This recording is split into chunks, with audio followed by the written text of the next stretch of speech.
Now let's pick back up where we left off. I believe Sherica and Patty had a comment, and then we'd love to hear your input on this conversation, Mary. Just jump right in, okay? So Patty, why don't you start? So I was going to comment to Miss Carol, it's really interesting that you had mentioned religion and feeling like some of our comments were opposite, but as opposite as some of that is, I received some of the same treatment. For example, I did quote unquote do things the right way according to my religion. I got married and I had my children with my husband at the time, but we were too young. Why didn't we wait? Right. Then now I'm divorced and I have another child from a different relationship. And now, I get judgment for that. I actually was kind of mistreated in the church when they found out that I was pregnant and I wasn't married to my youngest child's father. And I leaned into religion because I, according to Bible and what's preached, I shouldn't have done that. And so I was dealing with this guilt, and now I have another child. And, so I leaned into religion and I was ostracized, and that's when I needed it most. Right. So that took me away from religion. But what got me back to spirituality was my child, was my youngest son. He suffers from developmental delays, but that baby is, when we talk about blessings, that baby is a blessing.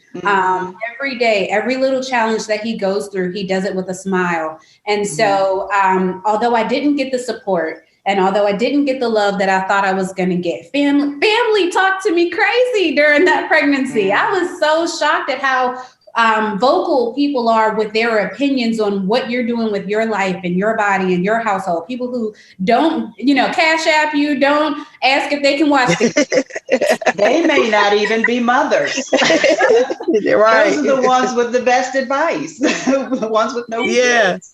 Yes. Yeah. So it comes from everywhere. It doesn't matter if you're young and you have children. It doesn't matter if you're older and you have children. It doesn't matter if you read all the books or you don't read a book. Everyone is going to have an opinion and think that their unsolicited advice is the advice you need to take. Right. So, Miss Carol, I stand with you in that. And this Sherica, why don't you jump in? Yeah. Yes, because this is where Max said that I'm going to tell the truth and I'm going to tell the whole truth. And people just need to shut up. Just shut up.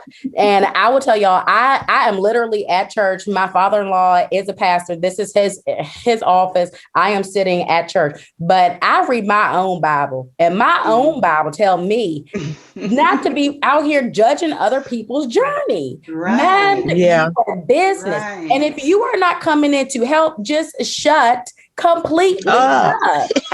Right? Somebody I needs to just say that. Somebody. People are so, and the I think it was Keena mentioned something earlier just about even having kids. People will, when are you having a baby? When are you having it? Like, are you going to help me? You're not. So just stay out of my business. We womb shame people. We want to know all of their personal business around having kids and then around raising their kids. Now, it's different if you are being part of that village. If you are coming in with support and a cash app, but if you're not, that's right.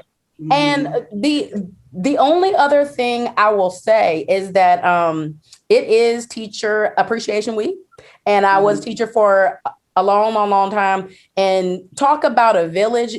If you have ever been a teacher, you know how many kids slip up and call you mom. On a regular basis.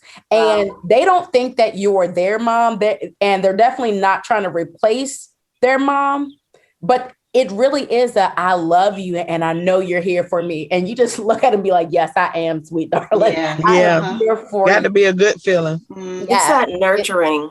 It's the nurturing. And a lot of people don't get that. I would say that I was one of those people who didn't necessarily get that nurturing from my mom, but I knew she was there. I knew, the love was there. She had 4 of us. She had to take care of all of us. She had to take care of business. So I understood that, she was doing the best that she could, but we were around family. We were around people that we knew we were always taken care of, always protected, always loved. So it's that nurturing.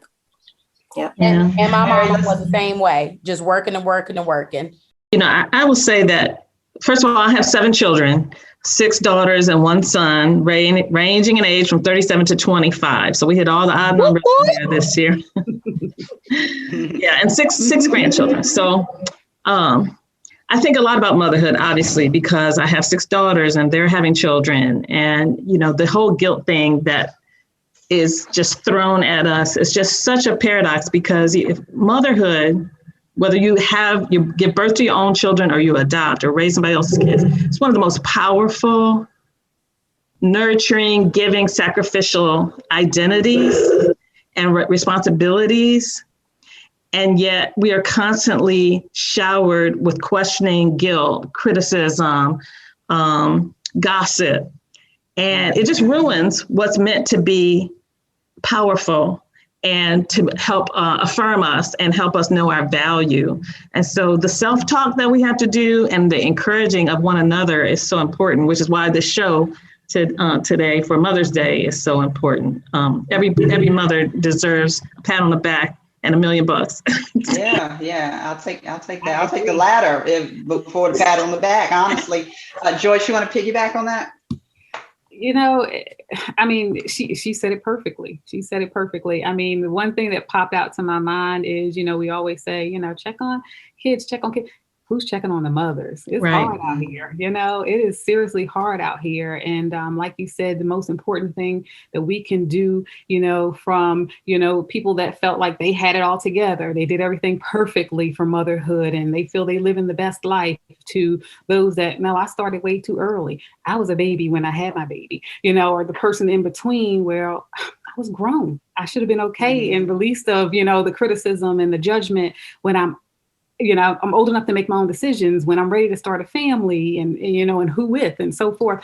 But we tend to still, get so overwhelmed by the things that people say about, especially, and I know we talk about our village, and I could not have done a lot of what I'm doing parenting without my village. But it is hurtful even when the people in your village sometimes can sway and say hurtful things or judge the way you're parenting just because maybe that didn't line up with what they want. So I think the most important thing is we just have to say, there's no rule book. It's our book. We write the rule book based on our children.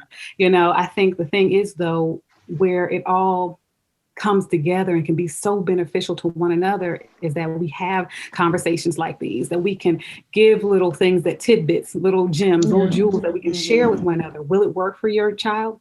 Can't guarantee, but it's something to give you some hope, give you something that you can give it, to try. And I think to just connecting with younger mothers that don't know how to be a mother. I have a friend who that's her focus. She says, I'm here to try to reach out to, young mothers who, don't have the dad around, or they weren't taught how to be moms, and try to build on that and give them the support they need.